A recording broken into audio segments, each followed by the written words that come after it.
यहाँ से स्टार्ट करेंगे। PW के यहाँ पर BPSC का टेस्ट सीरीज है, इसको देखेंगे। ठीक है, 72 BPSC एग्जाम भी होना है, उसका प्रीलिम्स का क्वेश्चन पेपर है, यहाँ पर सैम्पल पेपर। तो यहाँ पर रहेगा ये PW का है, राइट, टेस्ट पेपर। और यहाँ से हम लोगों ने 3 पेपर इसके देख लिए थे फुल लेंथ पेपर। यहाँ पर चौथा पेपर फुल लेंथ का होगा, मतलब यहाँ पर पूरी जो सिलेबस है उसके अकॉर्डिंग यहाँ पर क्वेश्चन पेपर होंगे। आपका 150 क्वेश्चन है, हम लोग पार्ट 1 और पार्ट 2 में इसको कवर करेंगे, राइट। आते हैं, स्टार्ट करते हैं क्वेश्चन नंबर 1 से। यहाँ पर देखते हैं, पहला नंबर बोला है कॉलम ए, यहाँ पर लेखक, कॉलम 2 में रचना दे रखा है। तो कौन सा सम्मिलित होगा देखते हैं। यहाँ पर पहली बात है इसमें कालिदास, कालिदास का हो जाएगा आपका क्या, मेघदूतम, है ना, सही बात है। उसके बाद क्या होगा, उसके बाद आपका हो जाएगा शूद्रक, शूद्रक का क्या होगा, शूद्रक का आपका हो जाएगा तीसरा मृच्छकटकम। विशाख दत्त, विशाख दत्त आपका हो जाएगा क्या, तीसरे का मुद्राक्षस। और कमंदक, कमंदक जो हो जाएगा तिसार। इसके करेक्ट आंसर यहाँ से बी सही है। क्वेश्चन नंबर 2, निम्नलिखित में से कौन से 2 ग्रंथ है जो पाली भाषा में लिखे गए हैं और इनमें अशोक और व्रत संगीतियों को और श्रीलंका में बौद्ध धर्म के प्रवेश का ऐतिहासिक पौराणिक वर्णन मिलता है। करेक्ट आंसर क्या हो जाएगा, दूसरे का जो सही आंसर है यहाँ से ये हो जाएगा बी करेक्ट है, दीपवंश और महावंश इसका आंसर होगा। ठीक है, दीपवंश जो है और महावंश ये दोनों श्रीलंका में सिंघल द्वीप प्रसिद्ध बौद्ध ऐतिहासिक ग्रंथ माने थे, जिन्हें यहाँ पर पाली भाषा में लिखा गया था। ये भी पूछ सकता है क्वेश्चन, इनको किस भाषा में लिखा गया था दोनों ग्रंथों को। ठीक है, और वर्णन इनका इन ग्रंथों में सम्राट अशोक के जीवन और उनके यहाँ पर जो द्वारा बुलाई गई तृतीय बौद्ध संगीत थी संज्ञातन, उसके पुत्र महेंद्र, महिंद्रा पुत्री, ठीक है, और संघमित्रा द्वारा इनको श्रीलंका के बौद्ध ग्रंथ धर्म प्रचार प्रसार को लेकर के काफ़ी सुंदर और ऐतिहासिक यहाँ पर पौराणिक विवरण मिलता है। बी आंसर होगा। क्वेश्चन नंबर 3 है, इसमें बोले कॉलम में, ठीक है, स्थल क्षेत्र और कॉलम 2 यहाँ पर प्राप्त साक्ष्य विशेषता की क्या होगी। देखते हैं इसको। क्वेश्चन नंबर 3 को, इसमें जो हो जाएगा आपका करेक्ट आंसर यहाँ से क्या होगा, हो जाएगा आपका एक तो कालीबंगा, कालीबंगा आपको हो जाएगा क्या, ये मिश्रित फसल के प्रमाण मिले थे, यहाँ पर कई फसलों के प्रमाण मिले थे। ठीक है, उसके बाद आपका होगा यहाँ से लोथल और रंगपुर, लोथल और रंगपुर ये हो जाएगा। ठीक है, आगे रोजड़ी, रोजड़ी जो है ये क्या है, नील की इंडिगो के प्रमाण।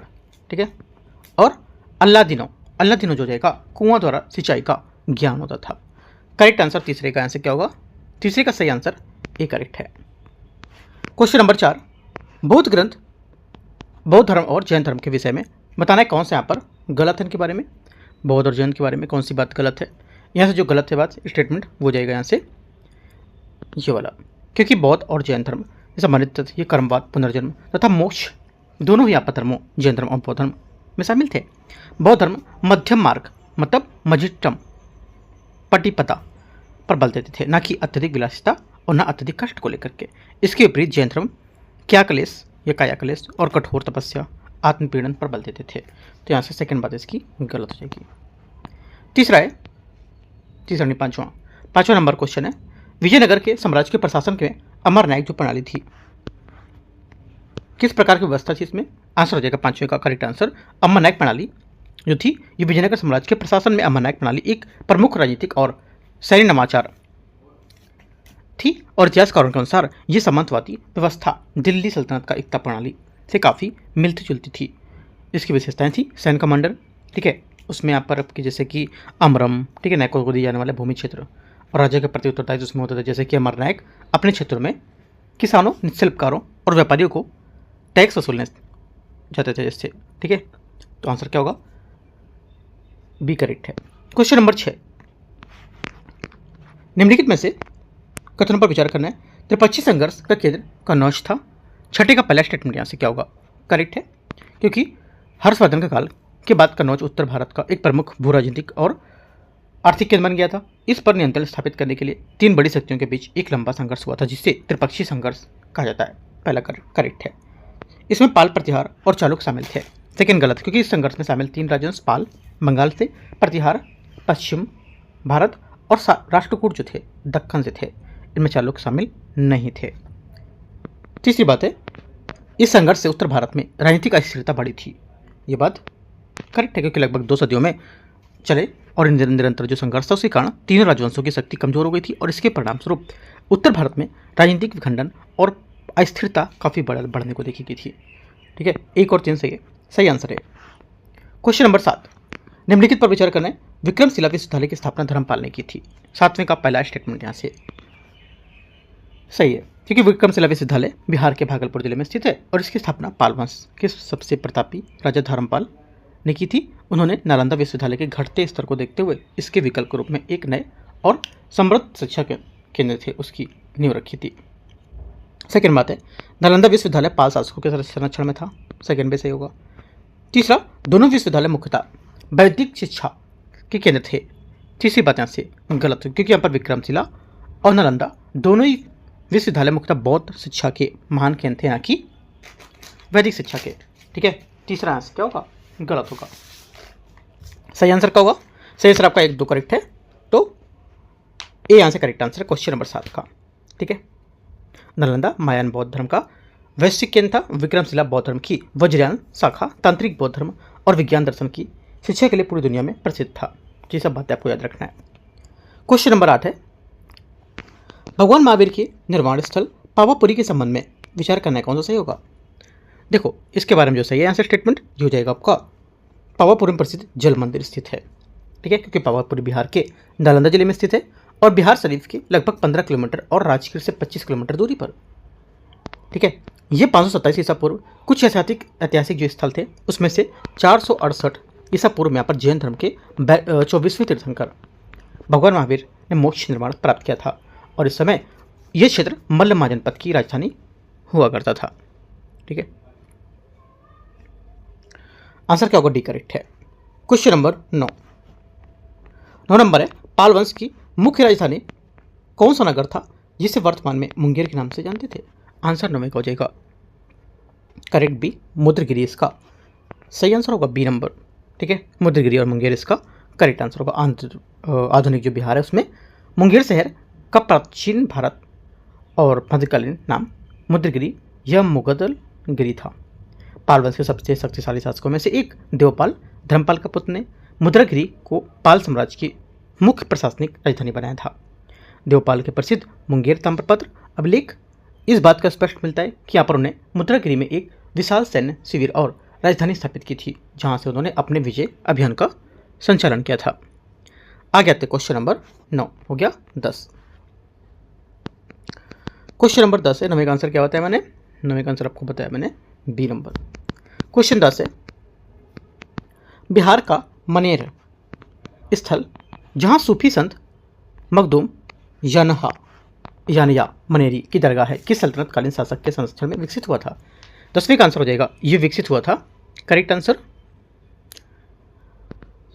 बलवन।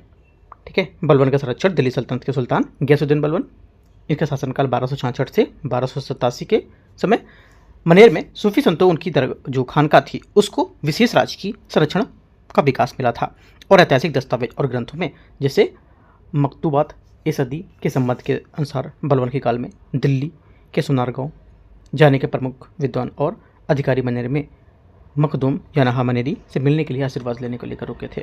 ठीक है, आंसर क्या होगा? सी करेक्ट है। क्वेश्चन 11, निम्नलिखित में से अभी कथन और कारण पर विचार करना है। अलाउद्दीन खिलजी ने बाजार नियंत्रण प्रणाली मार्केट जो रेगुलेशन है लागू की, जिसके अंतर्गत अनाज, कपड़ा, घोड़े आदि कीमतों तय की गई थी। 11वें का पहला स्टेटमेंट यहाँ से क्या होगा? करेक्ट है। सेकेंड, इस प्रणाली का उद्देश्य बड़ी सेना को कम वेतन में रखना तथा समान जनता को महंगाई से राहत दिलाना था। सेकेंड बात भी सही होगी, दोनों बातें करेक्ट है, ए यहाँ से सही आंसर होगा। क्वेश्चन नंबर 12, तैमूर के आक्रमण 1398 ईस्वी के संबंध में विचार करना है, कौन सा गलत है? ठीक है, 12 नंबर में यहाँ से जो गलत हो जाएगा 12वें का ये हो जाएगा, इस आक्रमण के बाद दिल्ली सल्तनत तुरंत समाप्त हो गई थी, है ना। सी यहाँ से क्या होगा? इसका आंसर होगा, क्योंकि तैमूर का जो आक्रमण था 1398 में तुगलक वंश और दिल्ली सल्तनत को काफ़ी गहरा जख्म दिया था, लेकिन इसके कारण दिल्ली सल्तनत तुरंत समाप्त नहीं हुई थी। आक्रमण के बाद भी नसीरुद्दीन मोहम्मद तुगलक किसी तरह अपने यहाँ पर सत्ता बनाए रखने को लेकर कामयाब रहा था और तुगलक वंश 1414 ईस्वी में एक नाम मात्र के लिए चलता रहा। इसके तहत यहाँ पर इस दिल्ली सल्तनत क्रमशः सैयद वंश और लोधी वंश का शासन रहा था। दिल्ली सल्तनत का पूर्ण अंत लगभग इसके 128 वर्ष बाद था। ठीक है, आंसर 12 का सी। क्वेश्चन नंबर 13 निम्नलिखित घटनाओं को सही कालक्रम के अनुसार पर चुनना है। देखते हैं सही कालक्रम क्या होगा 13 का। पहला तैमूर का आक्रमण, तैमूर का आक्रमण कब हुआ था, यहाँ से हो जाएगा आपका, हाँ ठीक है, तो 1398। उसके बाद शेरशाह सूरी का शासन 1540 से 1545 तक, 4 के बाद 1। उसके बाद द्वितीय पानीपत के युद्ध, अकबर बनाम हेमू 1556, ठीक है। तीसरा, हाँ ठीक है, हाँ ठीक है, दूसरा होगा ना, दूसरा। उसके बाद चौथा हो गया, तीसरा आएगा उसके बाद, तीसरा मतलब खाना देश के मुगल साम्राज्य को विलय, ये कब था 1601 में, सबसे बाद में। 4 1 2 3 इसका क्या होगा, करेक्ट आंसर होगा सी। क्वेश्चन नंबर 14 मुगल काल की मनसबदारी प्रणाली के संबंध में विचारना कौन सा सही होगा इसमें, ठीक है। इसमें जो सही है 14 का करेक्ट आंसर हो जाएगा, मनसबदार को क्या जात और सवार दोनों प्रकार के रैंक दिए जाते थे, ये बात करेक्ट है, ठीक है। आंसर क्या होगा 14 का बी करेक्ट होगा, ठीक है। मनसबदारी में जात, व्यक्तिगत प्रतिष्ठा का वेतन और घुड़सवार सैनिकों की संख्या के आधार पर रैंक दी जाती थी। 14 का बी करेक्ट है। 15 नंबर है 15 नंबर क्वेश्चन, इसमें बोला फ्रांसिस्को डे अल्मीडा को भारत पुर्तगाली गवर्नर के रूप में नियुक्त किया गया था, कब। 15 का आंसर क्या होगा, 15 का आंसर हो जाएगा यहाँ से, ये नियुक्त किया गया था, सोचो कब किया गया था, क्या होगा आंसर, करेक्ट आंसर हो जाएगा यहाँ से आपका 15 का बी करेक्ट होगा 1505 में, ठीक है। 1505 में पुर्तगाल के राजा फ्रांसिस्को डे अल्मीडा को 3 साल के कार्यकाल के लिए भारत का राज्यपाल नियुक्त किया गया था। उन्हें पुर्तगाली हितों की रक्षा करने के लिए भारत में पुर्तगाली स्थिति को मजबूत करने के लिए पर्याप्त बल प्रदान किया गया था। उन्हें अदन और मुझ और मलक्का पर कब्जा करके मुस्लिम व्यापार को नष्ट करने का निर्देश दिए गए थे और उन्हें अंजित्यू, कोचीन, कोन्नानोर और किलवा में किले बनाने की सलाह दी गई थी। अल्मेडा को जमोरिन के विरोध में सामना करना पड़ा था और उसे मिस्र के मामलुक सुल्तान ने भी खतरा देखा गया था, ठीक है। आंसर क्या होगा, बी करेक्ट है। क्वेश्चन नंबर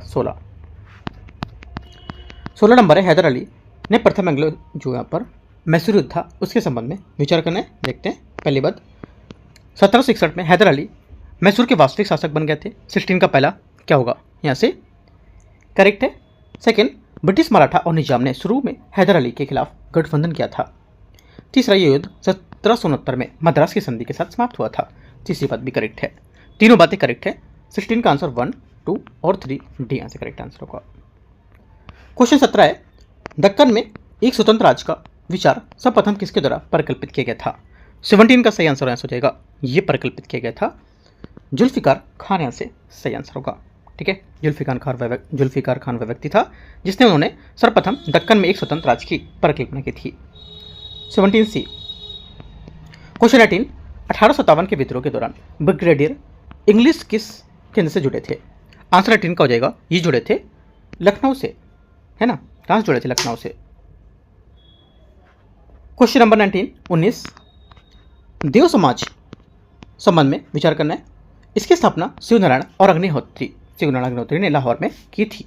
19 का पहला स्टेटमेंट क्या होगा, 19 का पहला स्टेटमेंट यहाँ से करेक्ट है, सही है, ठीक है, क्योंकि यहाँ पर इसकी स्थापना 1887 में लाहौर में शिवनारायण अग्निहोत्री ने 1850 से 1927 इनका टाइम पीरियड था, उनके द्वारा की गई थी।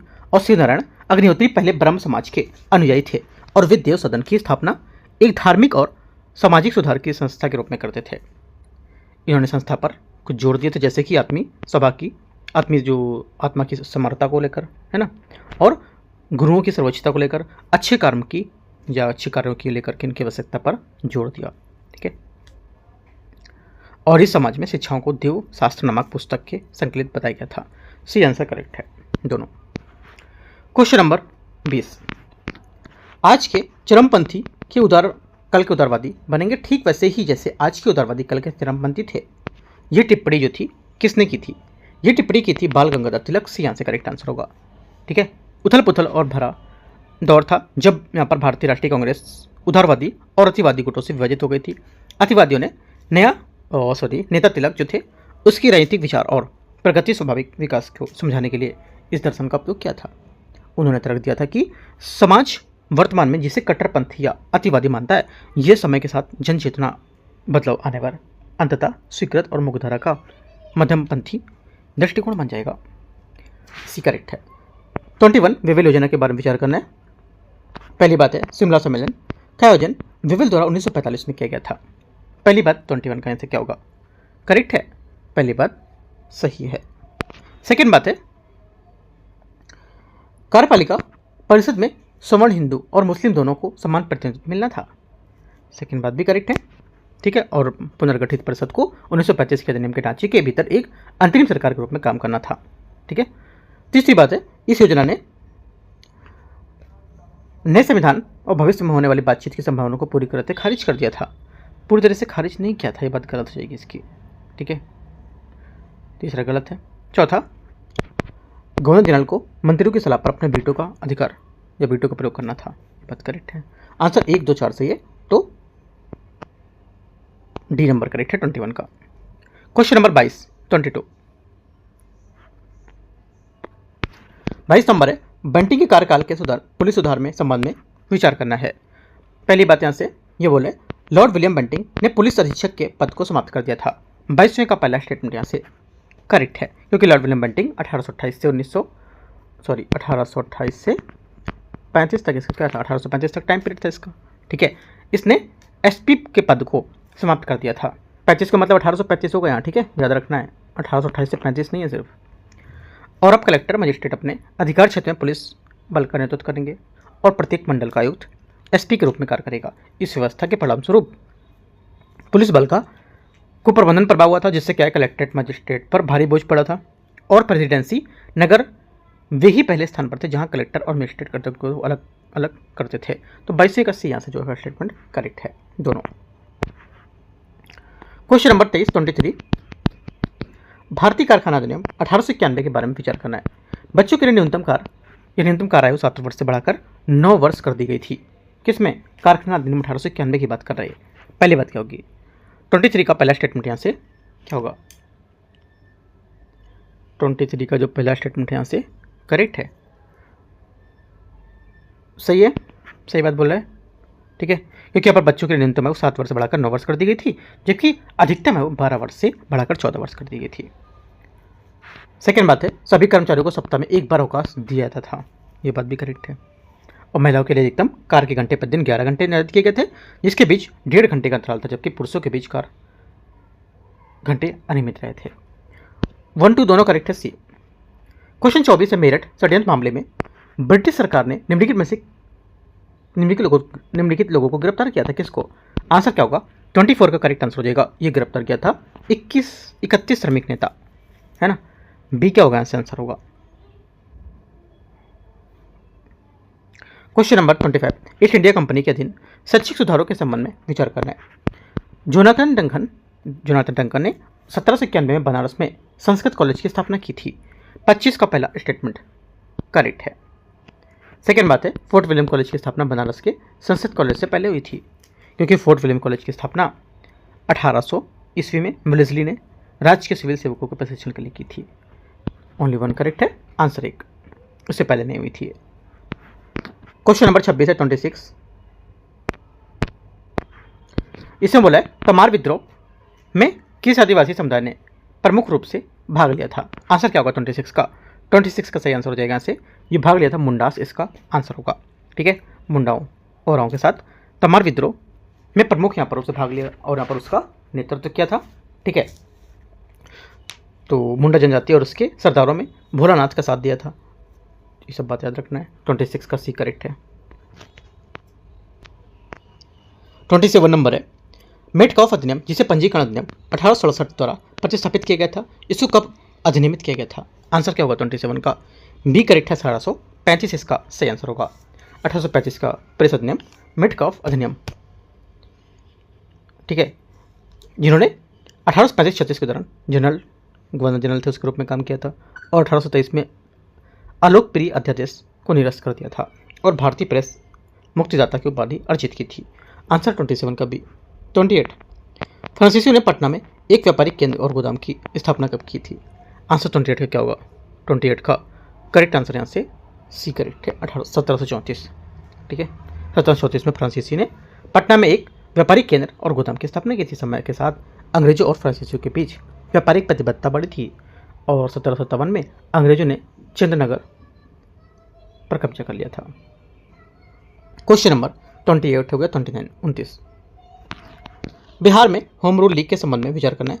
बांकीपुर में एक होम रूल लीग की स्थापना हुई और यहाँ पर मजहर उल हक ने इसके अध्यक्ष के रूप में काम किया था। 29 का पहला स्टेटमेंट यहाँ से सही है। सेकंड, सरफराज हुसैन खान लीग के उपाध्यक्ष थे। सेकंड बात क्या होगी? सेकंड बात भी करेक्ट है, क्योंकि सरफराज हुसैन खान और पूर्णेंदु नारायण सिन्हा उपाध्यक्ष और चंद्रवंशी सहाय और वैजनाथ नारायण सचिव बने थे। होम रूल लीग आंदोलन की शुरुआत मुजफ्फरपुर में जनकधारी प्रसाद और सारण में बजरंग सहाय और तारानी प्रसाद सिंह ने की थी। दोनों बातें सही हैं। सी। क्वेश्चन 30 बिहार में साइमन आयोग का बहिष्कार करने का निर्णय सर्वदलीय बैठक में निम्नलिखित में से किसके नेतृत्व में लिया गया था? 30 का करेक्ट आंसर हो जाएगा अनुग्रह नारायण सिन्हा। बी यहाँ से सही आंसर होगा। अनुग्रह नारायण सिन्हा के नेतृत्व में एक सर्वदलीय बैठक आयोजित की गई थी जहां साइमन आयोग का बहिष्कार करने का निर्णय लिया गया था और 12 दिसंबर 1928 में आयोग का पटना पहुंचा और 24 दिसंबर को रांची पहुंचा था। दोनों स्थानों पर ही आयोग का बहिष्कार किया गया था। 30 का बी। 31 है निम्नलिखित में से किस जिले में आजाद दस्ता की एक अलग स्वतंत्र परिषद की स्थापना की गई थी?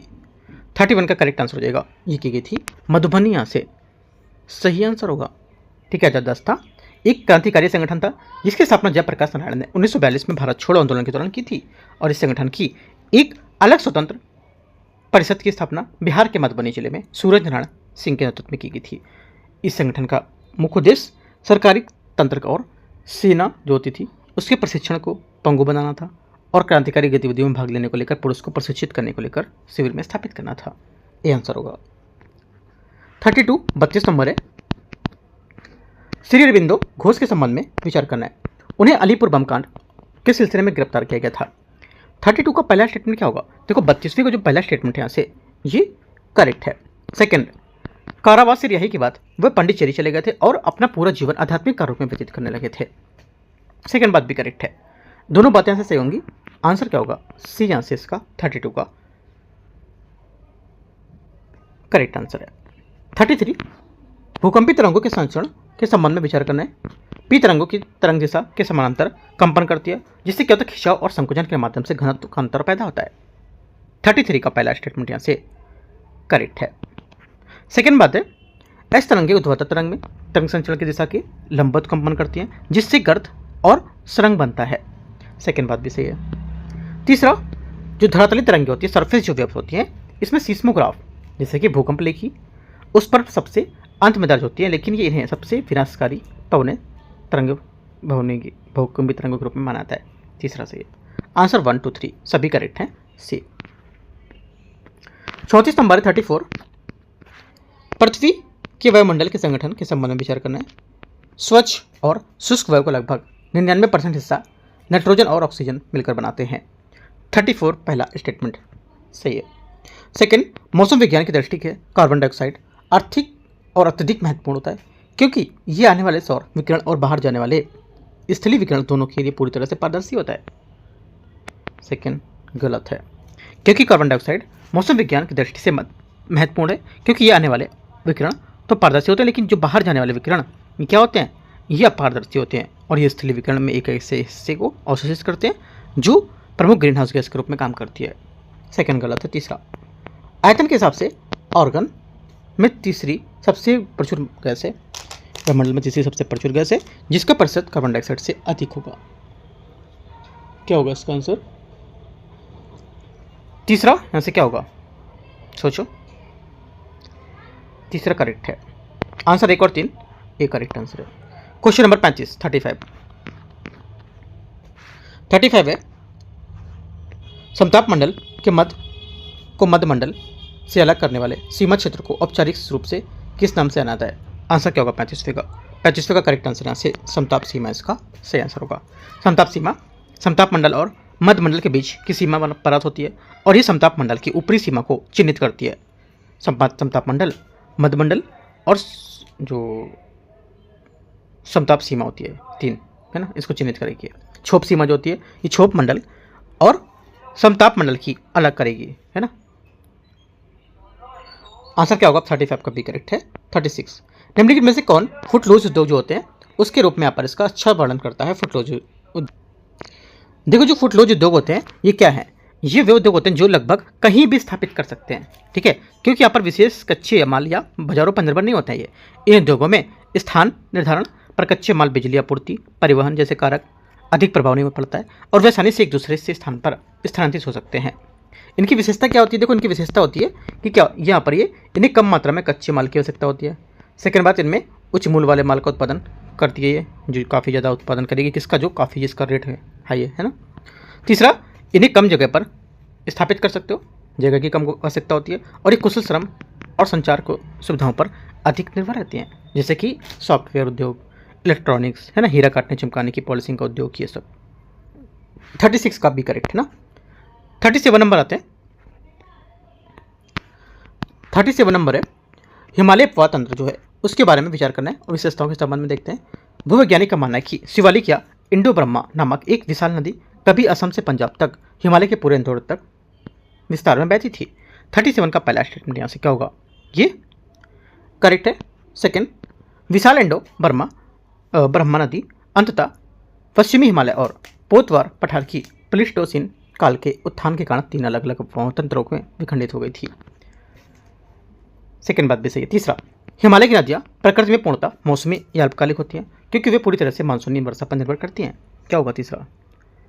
तीसरी बात यहाँ से इसकी गलत हो जाएगी, तीसरी बात यहाँ से सही नहीं है, ठीक है। आंसर क्या होगा? 1, 2 इसका करेक्ट है, तीसरा गलत होगा। तीसरा गलत क्यों है? देखो, तीसरा इसलिए गलत हो जाएगा क्योंकि हिमालय की नदियाँ मौसमी नहीं बल्कि यहाँ पर 12 मासी होती है। इन्हें मानसून दोनों स्रोतों से जल प्राप्त होता है, मानसून वर्षा से और बर्फ ग्लेशियर के पिघलने से भी। 1, 2 करेक्ट है। आंसर क्या होगा? 37 का बी। 38 नंबर है, निम्नलिखित में से कौन सी प्रायद्वीपीय नदी एक संरचनात्मक भ्रंश काटी रिफ्ट वैली से होकर पश्चिम की ओर बहती है? आंसर 38 का करेक्ट हो जाएगा। यहाँ से नर्मदा करेक्ट आंसर है। नर्मदा नदी अरब सागर में गिरने से पहले विंध्य और सतपुड़ा पर्वतमालाओं के बीच स्थित एक संरचनात्मक भ्रंश घाटी से पश्चिम से होकर बहती है। एक अन्य पश्चिम की ओर बहने वाली भ्रंश घाटी की नदी तापी नदी होगी। क्वेश्चन नंबर 39, अलकनंदा नदी और भागीरथी नदी का संगम जिसके बाद नदी गंगा नदी का नाम धारण कर लेती है, कहाँ स्थित है? 39वें का आंसर हो जाएगा, ये स्थित है देवप्रयाग में। देवप्रयाग में अलकनंदा और भागीरथी नदियों से मिलती है और इस संगम के बाद इस बात से नदी की आधिकारिक तौर पर गंगा के रूप में जाना जाता है। देवप्रयाग उत्तराखंड में प्रसिद्ध पंचप्रयाग 5 पवित्र संगम में से एक होता है। इन दोनों नदियों में से भागीरथी गंगोत्री ग्लेशियर से निकलती है और अलकनंदा संतोपद ग्लेशियर के पास से निकलेगी। सी आंसर होगा। 40 नंबर है, निम्नलिखित में से कौन सा वन प्रकार पूरे भारत में सबसे व्यापक और प्रमुख प्राकृतिक वनस्पति समूह होता है जिसे पानी की उपलब्धता के आधार पर औपचारिक रूप से नम या मॉइस्ट, शुष्क, ड्राई श्रेणियों में विभाजित कर सकता है? आंसर 40 का हो जाएगा करेक्ट। उष्णकटिबंधीय पर्णपाती वन इसका सही आंसर होगा। उष्णकटिबंधीय पर्णपाती वन भारत में सबसे व्यापक और प्रमुख मानसून और प्राकृतिक वनस्पति के प्रकार है और मुख्य रूप से वर्षा और नमी की उपलब्धता के आधार पर इन्हें आमतौर पर विभाजित कर सकते हैं, जैसे कि नम पर्णपाती और शुष्क पर्णपाती में, ठीक है, ड्राई डेसिडुअस और moist deciduous forest. Question number 41 आते हैं। 41, भौतिक भौगोलिक जो अध्ययन है उसमें उजागर और प्राकृतिक आपदाओं के संरचनात्मक वर्गीकरण के अनुसार निम्नलिखित में से किस आपदा को जैविक आपदा के रूप में वर्गीकृत करते हैं? 41 का आंसर हो जाएगा क्या? करेक्ट आंसर टिड्डियों के हमला इसका सही आंसर होगा, ए नंबर। जैविक आपदाएं जीवित जीवों से उत्पन्न होती हैं और इनमें टिड्डियों के हमले, महामारी और कीटों के संक्रमण जैसी घटनाएं क्या होती हैं? शामिल होती हैं। ए आंसर होगा। 42 नंबर क्वेश्चन है 42, भारतीय तट रेखाओं के ऊपर टकराने वाले उष्णकटिबंधीय चक्रवात के संबंध में विचार करना है। वे गर्म उष्णकटिबंधीय महासागर के ऊपर उत्पन्न होते हैं जहां समुद्र सतह का तापमान लगभग 27 डिग्री सेंटीग्रेड से अधिक होता है। 42 का पहला स्टेटमेंट एकदम सही है। चक्रवात के मजबूत भंवर घूर्णन को प्रेरित करने के लिए कोरलिस बल की उपस्थिति की महत्वपूर्ण पूर्ण शर्त होती है इनकी। सेकंड भी सही होगा। तीसरा, भारत में अरब सागर की तुलना में बंगाल की खाड़ी में उष्णकटिबंधीय चक्रवात आवृत्ति काफ़ी अधिक देखी जाती है। करेक्ट है, सही है। आंसर क्या होगा? 1, 2, 3 सभी करेक्ट है 42 का। सी करेक्ट आंसर है। 43 नंबर है, वैश्विक समुद्री मार्गों जो व्यापारिक मार्ग है उसके संबंध में विचार करना है। कौन सा जल मध्य भूमध्य सागर को अटलांटिक महासागर से जोड़ता है, जो एक महत्वपूर्ण सा रणनीतिक चौक पॉइंट के रूप में काम करेगा। 43 का करेक्ट आंसर यहाँ से क्या होगा, ये जिब्राल्टर जलडमर मध्य सही आंसर है।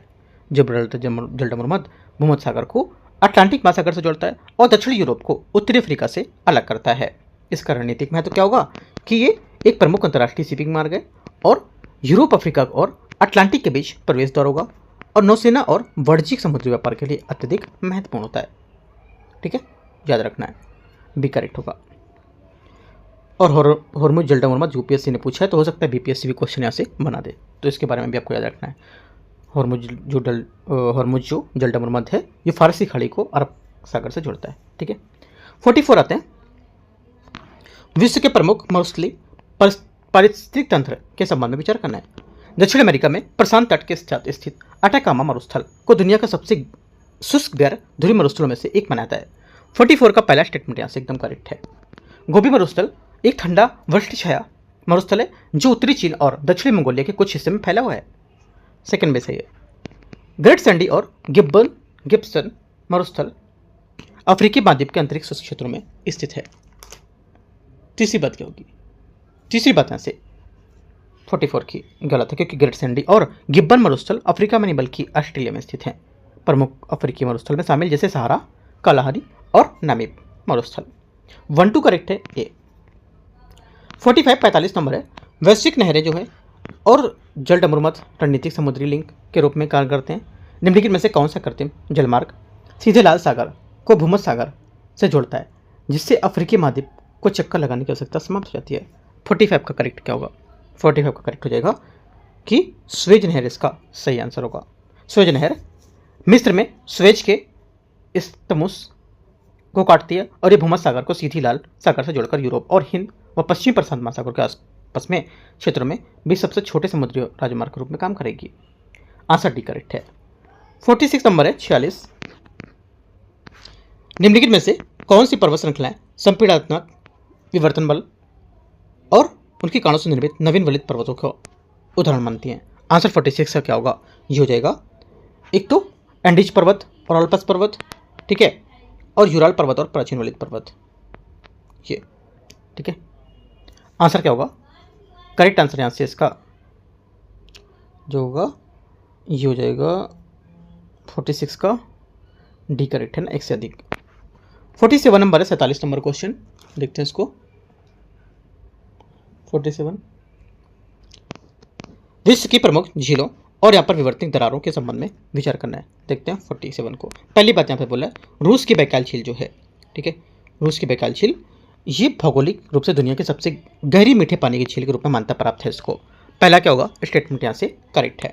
सेकंड है पूर्वी अफ्रीकी रिफ्ट सिस्टम के भीतर स्थित तंगानिका झील पृथ्वी की सबसे लंबी और गहरी मीठे पानी की झील में से एक मानी जाती है।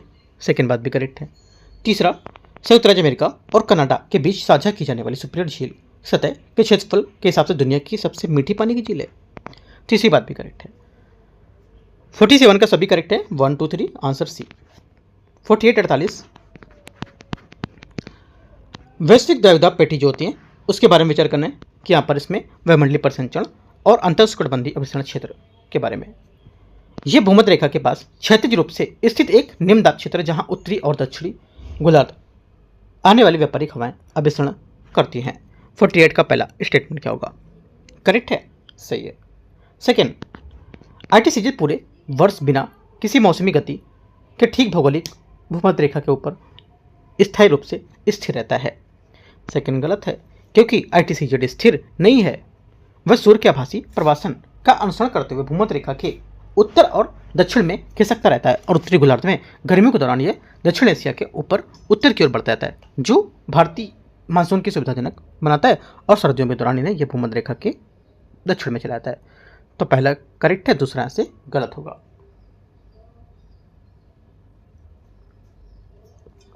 तीसरा है स्टेटमेंट, इसकी विशेषता मजबूत संवहनी गतिविधि जिससे नियमित रूप से दोपहरी दोपहर में वर्षा होना, संवहनी वर्षा होती है। तीसरा करेक्ट होगा, क्योंकि यहाँ पर निम्न अक्षांशों में तीव्र और सूर्यताप के कारण ITCZ के भीतर संवहन के माध्यम से हवा तेजी से उठती है, जो रुद्धोष्म रूप से ठंडी होकर नियमित रूप से दोपहर की गरज के साथ बारिश करती है। 1 और 3 करेक्ट है, आंसर क्या होगा? बी। 49 नंबर, बिहार का कौन सा क्षेत्र जो है भूवैज्ञानिक रूप से सबसे प्राचीन माना है और मुख्य रूप से आर्कियन क्रिस्टली चट्टानों जैसे कि नीस और सिल्ट से बना है? आंसर 49 का करेक्ट क्या होगा? 49 का सही आंसर यहाँ से सी करेक्ट है, दक्षिण पठार क्षेत्र इसका करेक्ट आंसर होगा। ठीक है, क्वेश्चन नंबर 50, बिहार के उत्तर पश्चिम भाग में स्थित सबसे युवा शिवालिक पर्वत श्रृंखला को किस नाम से जानते हैं? 50 का करेक्ट आंसर हो जाएगा, इसे जानते हैं सोमेश्वर हिल, करेक्ट आंसर होगा यहाँ से सोमेश्वर हिल। ये पर्वत श्रृंखला बिहार के पश्चिम चंपारण के उत्तर पश्चिम भाग में स्थित है। ये बाह्य हिमालय का एक हिस्सा है जिसे संरचनात्मक रूप से शिवालिक श्रृंखला के नाम से जानते हैं। सोमेश्वर किला की पर्वत श्रृंखला बिहार जो है उसके नेपाल के बीच प्राकृतिक अंतर्राष्ट्रीय सीमा का निर्माण भी करता है, जो राज्य की सबसे ऊंची भौगोलिक ऊंचाई तक पहुंचता है। 50 का बी। 50 बनाते हैं, बिहार की भौगोलिक विशेषताओं के संबंध में विचार करना है। बिहार की उत्तरी सीमा नेपाल से लगती है। 51 का पहला स्टेटमेंट यहाँ से करेक्ट है। कर्क रेखा पटना जिले के मध्य भाग से होकर गुजरती है। सेकेंड बात गलत है, क्योंकि कर्क रेखा बिहार के बिहार से होकर नहीं गुजरती है। बिहार एक भूबद्ध राज्य है जिसकी सीमा पश्चिम में उत्तर प्रदेश, दक्षिण में झारखंड और पूर्व में पश्चिम बंगाल से लगती है। ये करेक्ट है। 1 और 3 करेक्ट हो जाएगा। आंसर क्या होगा? 51 का सही आंसर यहाँ से ए 1 और 3 करेक्ट आंसर है। 52 नंबर क्वेश्चन है, बिहार की जलवायु के संबंध में विचार करना है।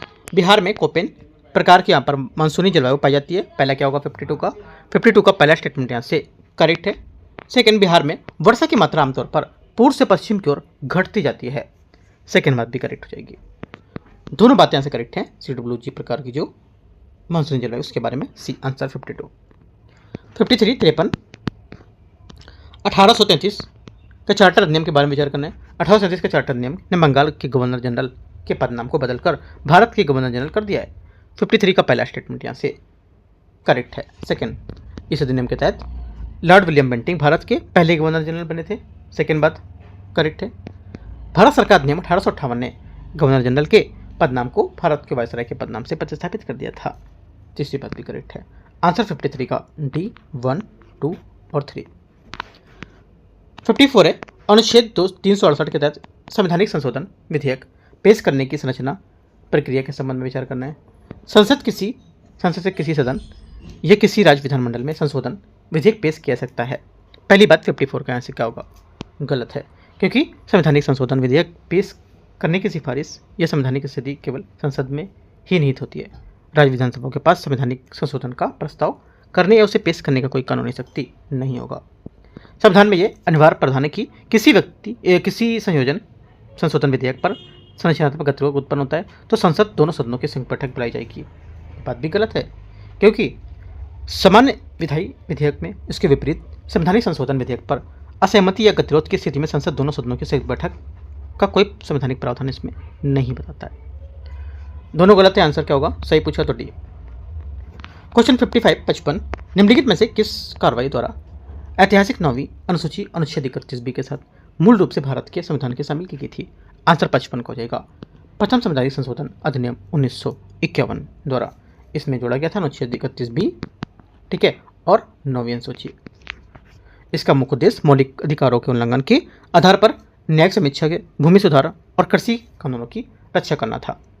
और 9वीं सूची में शुरू में 13 कानून थे, ये भी याद रखना है। 55 का ए करेक्ट है। 56 नंबर, भारत के संविधान के अनुच्छेद 31A के संबंध में विचार करना है। अनुच्छेद 31A कृषि सुधारों और संपत्ति प्रबंधन के राज्य द्वारा अधिग्रहण से संबंधित कानूनों को अनुच्छेद 14 और 19 के तहत मौलिक अधिकारों को उल्लंघन के लिए चुनौती दी जाने से बचाता है। पहली बात क्या होगी? 56 का पहला स्टेटमेंट यहाँ से क्या होगा? करेक्ट है, सही है। सेकंड, अनुच्छेद 31A के अंतर्गत आने वाले राज्य कानून को भारत के राष्ट्रपति की सहमति के बिना भी स्वतः ही संरक्षण प्राप्त हो जाता है। सेकंड बात गलत है, क्योंकि अनुच्छेद 31A किसी भी राज्य कानून को न्यायिक समीक्षा से तब तक मुक्ति नहीं करता है जब तक उसे राष्ट्रपति के विचारार्थ प्रस्तुत न किया जाए और उसकी स्वीकृति प्राप्त न हो गई हो, ठीक है। अतः राज्य विधानों को स्वतः ही प्रतिरक्षा प्राप्त नहीं होती है। वन सिर्फ करेक्ट है, दूसरा यहाँ से गलत होगा। पहली बात सही है, यहाँ से आंसर 56 का। 57 नंबर है, भारत के संविधान के सभा के बारे में विचार करना है। संविधान सभा की पहली बैठक 9 दिसंबर 1946 को हुई थी। पहला यहाँ से क्या होगा? करेक्ट है। सेकंड, शशिधरन सिन्हा ने विधानसभा के कार्यवाहक अध्यक्ष के रूप में काम किया था। सेकंड बात भी सही है। तीसरा, बाद में राजेंद्र प्रसाद को संविधान सभा का स्थायी अध्यक्ष चुना गया था। तीनों बात यहाँ से सही है, आंसर डी। 58 क्वेश्चन है 58, भारत के संविधान और मौलिक कर्तव्य के संबंध में विचार करना है। 1992 में भारत के सर्वोच्च न्यायालय ने यह माना कि मौलिक कर्तव्य को प्रभावी बनाने के लिए अधिनियमित कानून को अनुच्छेद 14 और 19 के अंतर्गत उचित माना जा सकता है। 58 का पहला स्टेटमेंट यहाँ से करेक्ट है। मौलिक कर्तव्यों को न्यायालय के द्वारा उसी प्रकार यहाँ पर चीज़ें लागू किया सकता है जैसे यहाँ पर मौलिक अधिकारों को करते हैं। सेकेंड बात यहाँ से गलत है, क्योंकि यहाँ पर मौलिक कर्तव्य न्याय संगत नहीं होते हैं और मौलिक अधिकार की तरह यहाँ पर न्यायालयों के द्वारा सीधे लागू नहीं किया जा सकते हैं, तो ये बात गलत हो जाएगी। तीसरे देखते हैं स्टेटमेंट यहाँ से। तीसरा स्टेटमेंट यहाँ से इसमें बोले संसद मौलिक कर्तव्यों के निर्वहन में विफलता के लिए दंड या सजा का निर्धारण कर सकता है। तीसरी बात करेक्ट है। 1 और 3 सही है, 58 का आंसर भी करेक्ट है। 59 नंबर है, पंचायती राज पर अशोक मेहता समिति की सिफारिशों के संबंध में विचार करना है। इसमें 3 स्तरीय प्रणाली को 2 स्तरीय प्रणाली से बदलने की सिफारिश की गई थी, जिसमें जिला स्तर पर जिला परिषद और उसके नीचे मंडल पंचायत शामिल होगी। 59 का पहला स्टेटमेंट सही है। समिति ने दृढ़तापूर्वक सिफारिश की थी और राजनीतिक दलों की पंचायती राज संस्थाओं के चुनाव के स्तर को लेकर भाग नहीं लेना चाहिए। सेकंड गलत है, क्योंकि यहाँ पर पिछले विचारों के विपरीत समिति ने स्पष्ट रूप से कहा था कि पंचायत चुनाव में सभी स्तरों पर राजनीतिक दलों की आधिकारिक भागीदारी होनी चाहिए, मतलब ज़्यादा से ज़्यादा लोग इसमें क्या करना चाहिए, भाग लेना चाहिए। सेकंड गलत हो गया। इसमें सुझाव दिया गया था कि राज्य परिषद में पंचायती राज के लिए एक मंत्री नियुक्त किया जाना चाहिए। एकदम सही है, 1 और 3 आंसर 59 का सी। क्वेश्चन नंबर 60 है, 1955 का नागरिकता अधिनियम भारत की नागरिकता प्राप्त करने के लिए विभिन्न संरचनात्मक मार्ग निर्धारित करता है। निम्नलिखित में से कौन सा इस अधिनियम के अंतर्गत नागरिकता प्राप्त करने का मान्यता प्राप्त तरीका नहीं है? आंसर 60 का करेक्ट हो जाएगा यहाँ से सी। भारत में अचल संपत्ति धारण करने के लिए अधिग्रहण, सी यहाँ से करेक्ट आंसर होगा। क्वेश्चन नंबर 61 है, बिहार के एडवोकेट जनरल राज्य के सर्वोच्च कानूनी अधिकारी अनुच्छेद 165 के अंतर्गत ये संविधान संशोधन या संवैधानिक पद को लेकर के बताना है बात। बिहार में एडवोकेट जनरल के रूप में नियुक्त होने के लिए किसी व्यक्ति को उच्च न्यायालय के न्यायाधीश के रूप में होने के लिए योग्य होना चाहिए। पहली बात 61 का क्या होगा? करेक्ट है। सेकंड, एडवोकेट जनरल उतना ही पारिश्रमिक प्राप्त होता है जितना राज्य विधान सभा के साधारण बहुमत से निर्धारित करना। सेकंड बात गलत है, क्योंकि यहाँ पर एडवोकेट जनरल का पारिश्रमिक राज्यपाल द्वारा निर्धारित किया था, ना कि राज्य के विधान सभा द्वारा। तीसरा, एडवोकेट जनरल को बिहार विधान मंडल में दोनों सदनों में कार्रवाई में बोलने का भाग लेने का अधिकार है, लेकिन उन्हें मतदान करने का अधिकार नहीं है। एकदम करेक्ट है, 1 और 3 बी। क्वेश्चन नंबर 62 62 नंबर है, बिहार में शासन और राजनीतिक जो संस्थाएं हैं उसके गतिशील इतिहास के संबंध में विचार करना है। बिहार भारत का पहला राज्य था जिसने बिहार पंचायत राज अधिनियम 2006 के माध्यम से पंचायती राज संस्थाओं में महिलाओं के लिए 50% सीटें आरक्षित की थी। 62 का पहला स्टेटमेंट यहाँ से करेक्ट है। पटना उच्च न्यायालय जो राज्य का सर्वोच्च न्यायिक अंग होता है, उसकी औपचारिक स्थापना आधुनिक भारतीय संविधान को अपनाने के बाद 1950 में की गई थी। सेकंड गलत है, क्योंकि पटना उच्च न्यायालय की स्थापना ब्रिटिश राज के दौरान 3 फरवरी 1916 को भारत की सरकार अधिनियम 1915 के तहत यहाँ पर संविधान में काफ़ी पहले की गई थी। 1 सिर्फ करेक्ट है, ए यहाँ से सही। 63 नंबर, भारत में सहकारी बैंकों के संबंध में विचार करना है। सहकारी बैंक सहकारी समिति अधिनियम 1904 द्वारा शासित होता है। 63 का पहला क्या होगा? 63 का पहला स्टेटमेंट यहाँ से करेक्ट है। सेकंड, सहकारी बैंकों को ग्रामीण सहकारी बैंक और शहरी सहकारी बैंक में वर्गीकृत करता है, सही है। तीसरा, शहरी सहकारी बैंकों को वाणिज्यिक बैंकों की तरह ही CRR और SLR बनाए रखना आवश्यक होता है। तीसरी बात क्या होगी? ये भी करेक्ट है। 1 2 3 63 का डी। 64 है, नगद आरक्षित अनुपात CRR के तहत बैंकों को निम्नलिखित रूप में आरक्षित निधि बनाए रखना आवश्यक होता है। किसमें? आंसर हो जाएगा, ये बनाए रखना होता है केवल नगदी में, ठीक है।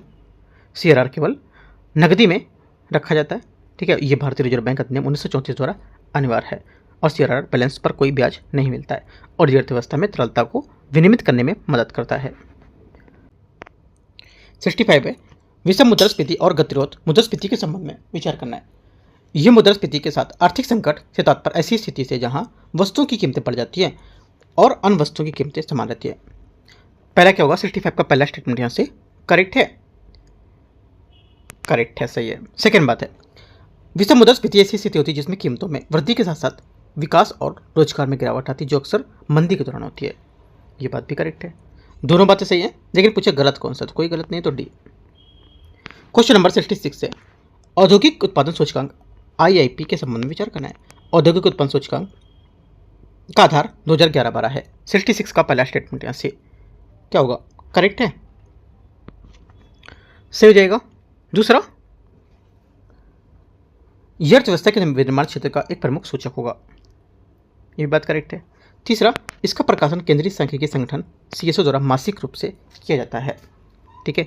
तो IIP की गणना केंद्रीय सांख्यिकी संगठन जो होता है उसके द्वारा मासिक आधार पर की जाती है और प्रकाशित की जाती है। तीनों बातें करेक्ट है, आंसर 1 2 3 सभी।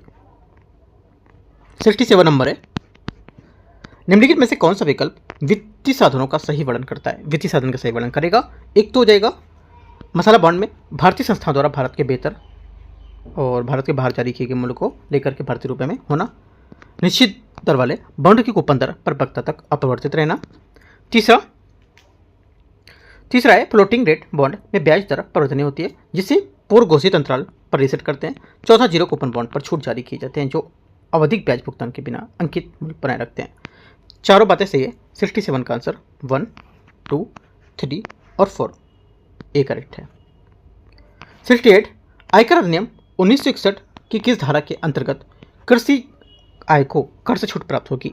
आंसर हो जाएगा 68 का करेक्ट आंसर यहाँ से धारा 10(1) यहाँ से सही आंसर होगा। धारा 10(1), आयकर अधिनियम 1961 की धारा 10(1) के अनुसार कृषि गतिविधि से उत्पन्न आय को सरकार द्वारा कर लगाने से छूट दी गई है क्योंकि इसे किसी व्यक्ति की कुल आय का भाग के रूप में गिना नहीं जाता है। क्वेश्चन नंबर 69 कारक लागत पर सकल घरेलू उत्पाद GDP और मूल कीमतों पर सकल मूल्य GVAPAC के संबंध में विचार करना है। कारक लागत पर GDP कारक जो होता है ये भुगतान के आधार पर इसको उत्पादन को मापता है और अप्रत्यक्ष करों को। पहला क्या होगा, पहली बात यहाँ से स्टेटमेंट जो 69 का है ये करेक्ट है। मूल कीमतों में सकल लाभ GVAC की गणना कुल उत्पादन में मध्यवर्ती उपभोग को घटाकर की जाती है और उसमें शुद्ध उत्पादन कर शामिल होते हैं। सेकेंड बात भी करेक्ट है, 69 का सी। 70 नंबर है, राष्ट्रीय निवेश और अवसंरचना कोष निम्नलिखित में से किसके तहत संचालित होता है। आंसर 70 का क्या होगा, करेक्ट आंसर आर्थिक मामलों का विभाग, ये यहाँ से सही आंसर होगा, ठीक है, क्योंकि यहाँ पर शासी निकाय ये वित्त मंत्रालय के आर्थिक मामलों के विभाग के अधीन काम करता है। इसकी संरचना भारत सरकार के NIIF में 49% की हिस्सेदारी, जबकि यहाँ पर शेष 51% की हिस्सेदारी विदेशी और घरेलू संस्थागत निवेशकों के द्वारा जैसे संप्रभु धन कोष, बीमा कोष, बैंक उनके पास होता है। अध्यक्ष कौन होता है, केंद्रीय वित्त मंत्री NIF की शासी परिषद की अध्यक्षता करते हैं। इसकी एक करेक्ट आंसर है। 71 नंबर है, निम्नलिखित पर विचार करने का कथन है कारणार। 2025 में काबिल ने अर्जेंटीना की कैटामार्का प्रांत में लिथियम निष्कर्षण के सुरक्षित करने को लेकर कैसे एक समझौता हस्ताक्षर किया था। पहली बात 70 का स्टेटमेंट यहाँ से गलत है। पहली बात गलत है, क्यों? देखो पहले से गलत है क्योंकि खनिज जो ब्रेस इंडिया लिमिटेड जिसको बोलते हैं KBL काबिल, ये 3 सरकारी उद्यम national aluminium company limited, Hindustan copper limited और minerals exploration and consultancy limited, इनके बीच 40-30 और 30 का रेशियो यहाँ पर उद्यम रहता है, तो ये बात गलत हो जाएगी।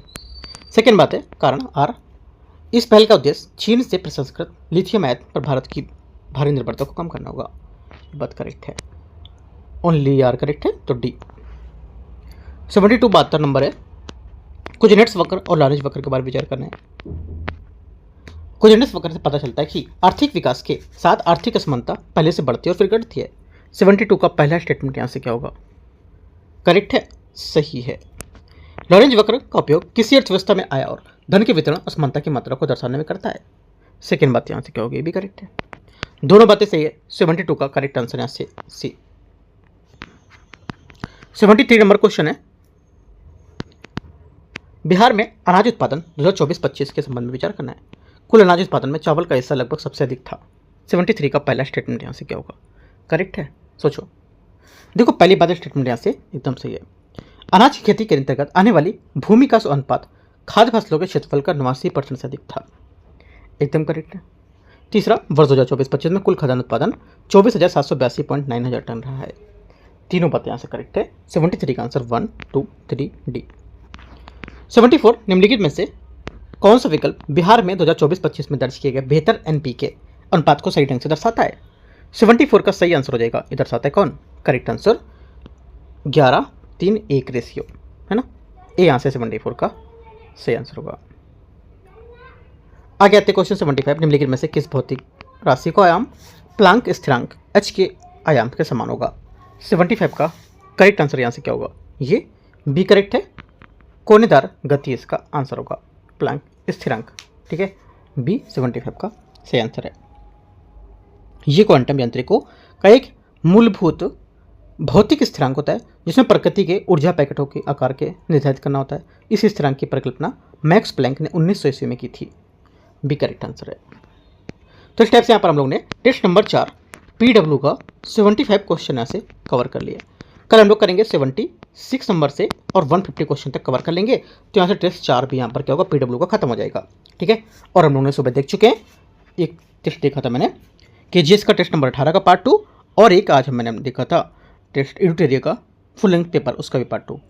तो ये सब कल हम लोग फिनिश कर लेंगे, तीनों पार्ट इसके। ठीक है, एंड करते हैं। बाकी की डाउट रहेगा नीचे कमेंट में पूछोगे, और एक एक पेपर को अच्छे से क्वेश्चन यहाँ पर सॉल्व करते रहो। ठीक है, कम से कम 100 150 क्वेश्चन आप रोज सॉल्व करो। जो मैं पेपर कराता जा रहा हूँ फुल लेंथ के, वो एक एक क्वेश्चन आप अच्छे से तैयारी करो, और क्वेश्चन के साथ साथ इनके जो टॉपिक आ रहे हैं सब टॉपिक भी डीप में जाके अच्छे से पढ़ो। जैसे कि यहाँ पर आया कोऑर्डिनेट्स वक्र, लॉरेंज वक्र, इसके बारे में जाकर डीप में पढ़ो क्या है ये। ठीक है, एंड करते हैं यहाँ से। और एक अपना चैनल है UKT, जो अपना चैनल है वो तो ठीक है, UPSC नॉलेज ट्रैक। और एक अपना चैनल और है अभी जो मैंने बनाया कि कुछ टाइम पहले कॉपीराइट आया था, 7 से 8 दिन पहले। आपको पता होगा कि मैंने एक हफ्ते वीडियो नहीं डाली थी इसमें, है ना।